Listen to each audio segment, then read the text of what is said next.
జ్యోతిషాస్త్రరీత్యా ద్వాదశ రాశుల్లో రెండవ రాశి అయినటువంటి వృషభ రాశి మిత్రులారా, మీరు కృతికా నక్షత్రం 2, 3, 4 పాదములు, రోహిణీ నక్షత్రం 1, 2, 3, 4 పాదములు, మృగశిర నక్షత్రం 1, 2 పాదాలు జన్మించిన మీరు వృషభ రాశి వారిగా పరిగణించబడుతున్నారు. ఈ సెప్టెంబర్ 2025 నెల మీకు శుభాశుభ ఫలితాలు ఎలా ఉన్నాయనంటే, గ్రహ సంచారం ఎలా ఉందంటే, సూర్యుడు సింహరాశిలో ఉంటూ కన్యా రాశిలో సెప్టెంబర్ 17 తర్వాత ఉంటున్నారు. బుధుడు కన్యలో బలంగా ఉన్నారు. శుక్రుడు సింహంలో బలంగా ఉన్నారు. కుజుడు కర్కాటక రాశిలోను, గురుడు మిథునంలోను, శని వక్రీకరించి కుంభంలోను, రాహుకేతు మీన కన్యలో ఉన్నారు. ఈ యొక్క గ్రహాల యొక్క ఫలితాలు తీసుకుంటే కుటుంబ ఆస్తి సంబంధించిన విషయాలు, విద్యా వాణిజ్య లాభం, దాంపత్యంలో చిన్న చిన్న వాదనలు శ్రేయస్సు, వ్యాపారంలో భాగస్వామ్యంలో సవాలు, ఆర్థిక లాభం, కెరియర్ ఆలస్యాలు, స్నేహితుల భాగస్వామ్యంలో ఇవన్నీ కూడా ఉన్నాయి. మరి వ్యాపారం వారికి ఎలా ఉంటుందంటే, కొత్త పెట్టుబడులు వస్తాయి. రియల్ ఎస్టేట్, కట్టడం, బిల్డింగ్ మెటీరియల్స్ వ్యాపారులకి చాలా లాభంగా ఉంటుందని చెప్పచ్చు. ప్రైవేట్ ఉద్యోగాలకు అనేటప్పటికీ ఐటీ, నాన్ ఐటీ కొత్త ప్రాజెక్టులు వస్తాయి. కానీ డెడ్ లైన్స్ కూడా ఉంటుంది, స్ట్రెస్ కూడా ఉంటుంది, ఒత్తిడి కూడా ఉంటుంది. చాలా జాగ్రత్త.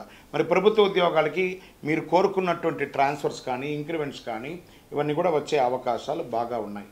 ఇంకా డాక్టర్స్, న్యాయవాదులు, పోలీసు, రక్షణ రంగం వారికి ప్రతిష్ట కలిగే ఒక పెద్ద పేరు వస్తుంది.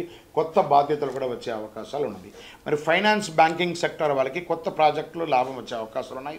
వ్యవసాయదారులకి, కృషి చేసే వాళ్ళకి పంటలో వర్షపాతం అనుకూలంగా ఉంటుంది. షేర్ మార్కెట్ మిశ్రమ ఫలితాన్ని ఇస్తుంది అని కూడా చెప్పచ్చు. మరి కుటుంబ సభ్యులలోకి వచ్చేటప్పటికీ ఒకరికొకరి పట్ల బంధం పెరుగుతుంది, ప్రేమ పెరుగుతుంది. శుక్ర ప్రభావం వల్ల కాస్త వాదన రావచ్చు, జాగ్రత్తగా ఉండి. మరి సంతాన విషయంలో చదువులో మంచి ఫలితాలు పొందుతారు. అన్నదమ్ములు, అక్కచెల్లో ఆస్తి విభజనలో కాస్త జాగ్రత్త, కాస్త ఆట విడుపు ఉండండి. మన రక్త సంబంధికులే కదా అని చెప్పి వదలండి.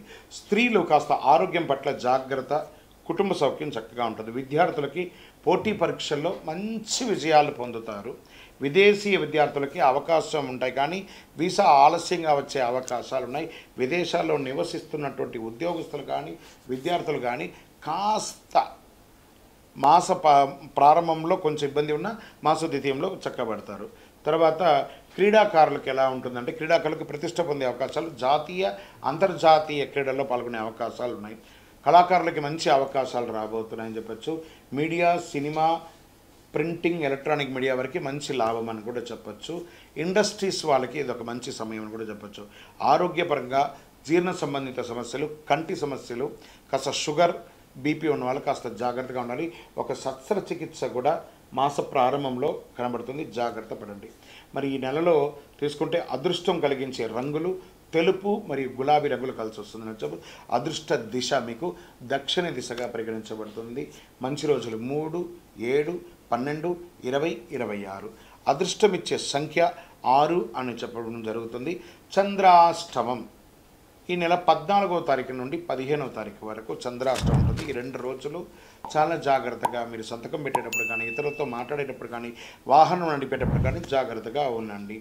ఓం శుక్రాయ నమః అనే ఒక మంత్రాన్ని 108 నిమిషాలు డైలీ చెప్పుకుంటూ ఉంటే పరిహారం, శుక్ర పూజ చేసుకోవడం, ఆవులకి పండ్లు, ఆకుకూరలన్నీ కూడా ఇవ్వడము, మీ యొక్క కులదైవ ప్రార్థన, ఇష్టదైవ దేవాలయంలో వెళ్ళి మీ యొక్క వయస్సు ఎంత ఉందో అన్ని సంఖ్యతో కూడినటువంటి దీపాలని నువ్వుల నూనెతో దీపం వెలిగించండి. ఇంకను మీ యొక్క గ్రహదోషాలని తొలగడానికి అతి శక్తివంతమైనటువంటి 48 రోజులు పూజ చేసి చండీ సుదర్శనోపాసనతో ఈ యొక్క మాలను తయారు చేసి ఉంచాం. ఈ మాలను ధరించండి.